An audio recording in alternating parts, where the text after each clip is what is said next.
Robert Kiyosaki always says that the big mistake is so many people believe it's essential to save.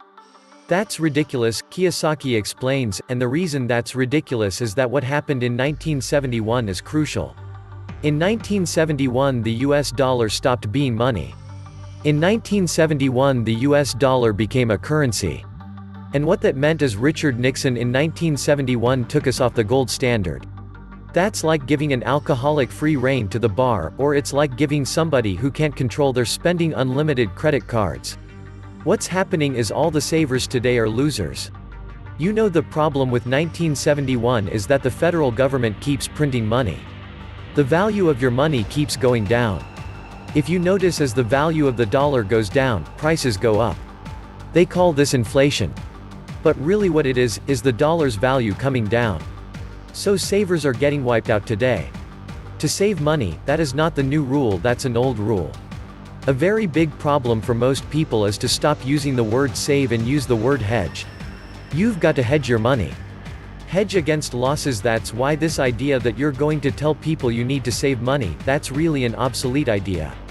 Because the concept went obsolete in 1971, the US dollar in the last few years has lost almost 80% of his purchasing power. This has happened throughout history. It happened thousands of years ago with the Romans, with the Greeks, with the Germans, with the English, the Japanese, and the Chinese.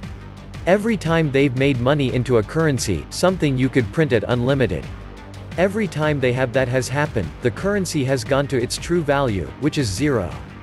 I am afraid as this economic volatility continues, the savers who will operate by the old rules of money are just going to get wiped out because the purchasing power of their dollar is going to go down. You can't keep up with the banks printing money. That's the old rule of money, is saving money. And the new rule is a hedge. The reason 1971 is such a critical time was because the US Federal Reserve became the bank to the world. They could print as much money as they wanted. Never in the history of the world has anybody been allowed to print money for the rest of the world. Every time people have done this, chaos is broken out. And that's why there's chaos in the world today. In 1913, when the US Federal Reserve Bank was created, they were basically allowed to print money for the world. Every time that has happened throughout history, a despot has arrived. For example, in 1933, a man named Adolf Hitler rose to power when the Weimar Republic was allowed to print as much money as it wanted to do. And when Russia's currency broke down, a man named Lenin rose to power.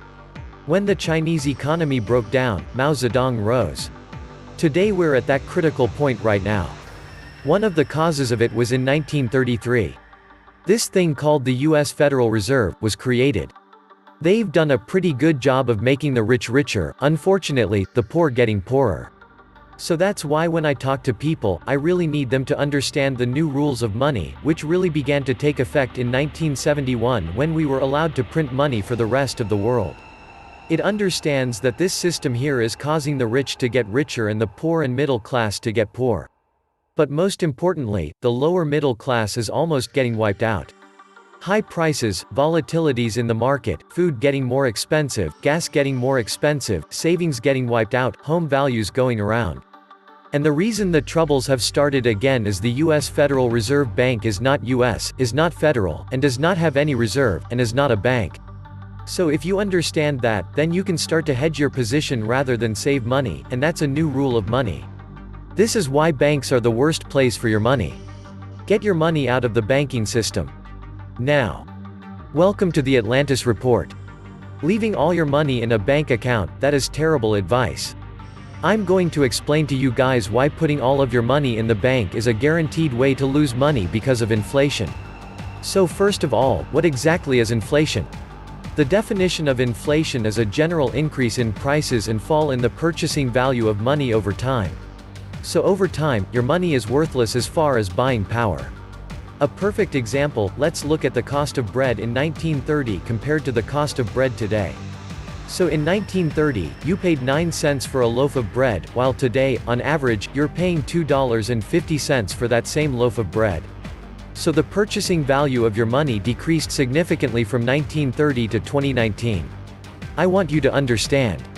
Your parents are not intentionally giving you bad advice by telling you to save money in the bank account. They are just confused because this is a strategy that worked for them. Because in the 1980s, things were very different. I'm going to explain why that is right now.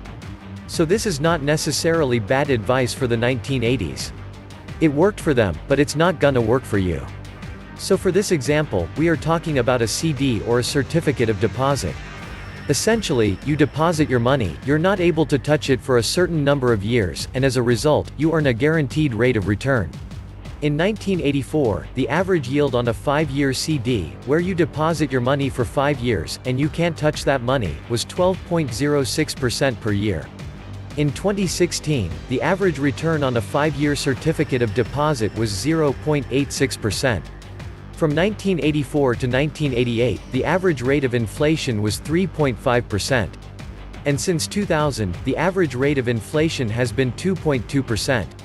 So let's go ahead and do the math on this. If you had $100,000 at the end of 1983, by 1988, due to the inflation, that $100,000 would have the equivalent buying power of $118,769. Now let's say you took that $100,000 and invested it in a 5-year CD at the beginning of 1984. $100,000 would have been worth $176,707 5 years later. So for that 5-year CD, you made $76,707, but you outpaced inflation by $57,938. That is why your parents give you this advice. Because it worked for them, but it's not gonna work for you. I'm gonna show you why. $100,000 in 2016, based on that 2.2% average rate of inflation since 2000, is the equivalent buying power of roughly $111,495 in the year 2021. Now, if you invest in one of those CDs with a 0.86% return, $100,000 in 2016 will be $104,375 in 2021. Inflation outpaced you by $7,120. But let's say you didn't even put your money in a CD, because most people don't. What most people do is they leave their money in a checking or a savings account. The average return on a checking account is 0.05%.